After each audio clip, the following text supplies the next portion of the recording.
क्या मेहनत के बावजूद सफलता हाथ से निकल जाती है? क्या आपने कभी सोचा है कि दिन रात संघर्ष करने के बाद भी कुछ लोग क्यों अपने सपनों को पूरा नहीं कर पाते? इसका उत्तर केवल मेहनत में नहीं, बल्कि हमारी कुंडली और ग्रह दशाओं में छिपा है। इस वीडियो में हम गहराई से समझेंगे कि कैसे शनि, राहु, केतु, मंगल और गुरु जैसे ग्रह हमारे जीवन और कर्मों को प्रभावित करते हैं। ज्योतिष के अनुसार मेहनत तभी रंग लाती है जब ग्रह अनुकूल हो और समय सही हो, लेकिन जब ग्रह प्रतिकूल होते हैं तो इंसान पूरी मेहनत करने के बावजूद रुकावटों और असफलताओं का सामना करता है। हम विस्तार से देखेंगे कि शनि की साढ़े साथी और ढैया किस तरह करियर में विलंब लाती है, राहु और केतु किस प्रकार भ्रम और असमंजस पैदा करते हैं, मंगल की कमजोरी क्यों संघर्ष कराती है और गुरु की कृपा कब जीवन में सफलता के द्वार खोलती है। अगर आप भी यह जानना चाहते हैं कि आपके जीवन में मेहनत क्यों फल नहीं दे रही और कौन से ज्योतिषीय उपाय इसे दूर कर सकते हैं, तो यह वीडियो आपके लिए है। क्या आपने कभी सोचा है कि कुछ लोग जी जान से मेहनत करते हैं, दिन रात संघर्ष करते हैं, लेकिन उन्हें सफलता नहीं मिलती?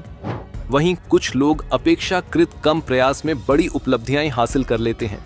ये केवल मेहनत का सवाल नहीं है, बल्कि इसके पीछे हमारी कुंडली और ग्रहों की चाल छुपी होती है।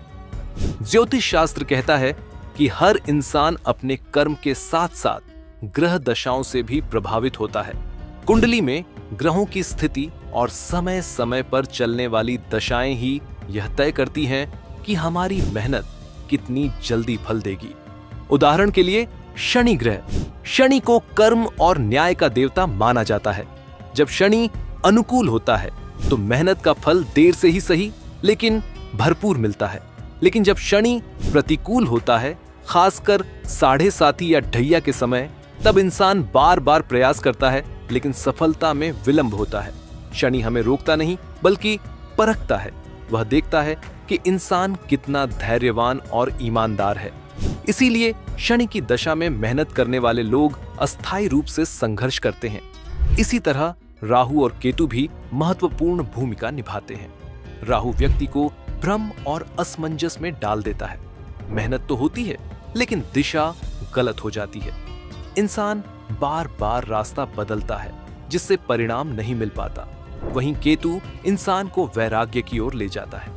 कई बार यह ग्रह व्यक्ति की लगन और फोकस को कमजोर कर देते हैं, जिससे मेहनत अधूरी रह जाती है। मंगल ग्रह ऊर्जा और साहस का प्रतीक है। अगर मंगल मजबूत है तो व्यक्ति साहस के साथ चुनौतियों का सामना करता है और सफलता पाता है। लेकिन अगर मंगल नीच का हो या कमजोर हो तो मेहनत के बावजूद बार बार रुकावटें आती हैं। छोटी छोटी बाधाएं भी बड़ा रूप ले लेती हैं। गुरु ग्रह यानी बृहस्पति ज्ञान और भाग्य का स्वामी है।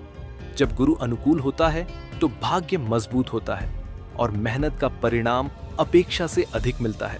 लेकिन अगर गुरु प्रतिकूल हो जाए तो ज्ञान होते हुए भी उसका सही उपयोग नहीं हो पाता।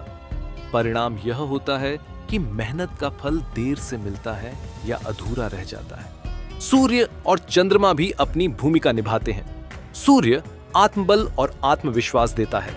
अगर सूर्य कमजोर है तो इंसान मेहनत करता है, लेकिन आत्मविश्वास की कमी के कारण मौके का लाभ नहीं उठा पाता। वहीं चंद्रमा मन और स्थिरता का ग्रह है। अगर चंद्रमा अस्थिर है तो इंसान मेहनत करता है, लेकिन मानसिक रूप से विचलित रहता है और परिणाम अधूरा रह जाता है। अब सवाल यह है कि जब ग्रह प्रतिकूल हो तो क्या मेहनत व्यर्थ हो जाती है? नहीं।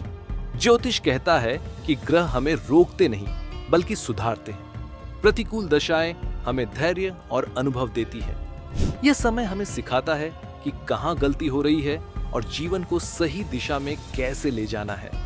ज्योतिष में इसके उपाय भी बताए गए हैं, जैसे कि शनि के समय में गरीबों की सेवा करना, काले तिल और सरसों का दान करना, राहु केतु के लिए मंत्र जाप करना, गुरु की कृपा पाने के लिए ब्राह्मणों का सम्मान करना और गुरुवार को पीले वस्त्र धारण करना। ये उपाय ग्रहों की नकारात्मक ऊर्जा को कम करते हैं और हमारी मेहनत को परिणाम से जोड़ते हैं। इसलिए जब भी आपको लगे कि मेहनत के बावजूद सफलता नहीं मिल रही, तो याद रखिए कि शायद ग्रहों की परीक्षा चल रही है। यह असफलता स्थायी नहीं है, समय बदलेगा। दशा बदलेगी और तब आपकी मेहनत का संचित फल आपको मिलेगा। सनातन धर्म और ज्योतिष दोनों यही कहते हैं, कर्म कभी व्यर्थ नहीं जाता। अगर अभी परिणाम नहीं मिल रहा है तो इसका मतलब है कि सही समय अभी नहीं आया, और जब सही समय आएगा तो वही मेहनत आपका भाग्य बदल देगी।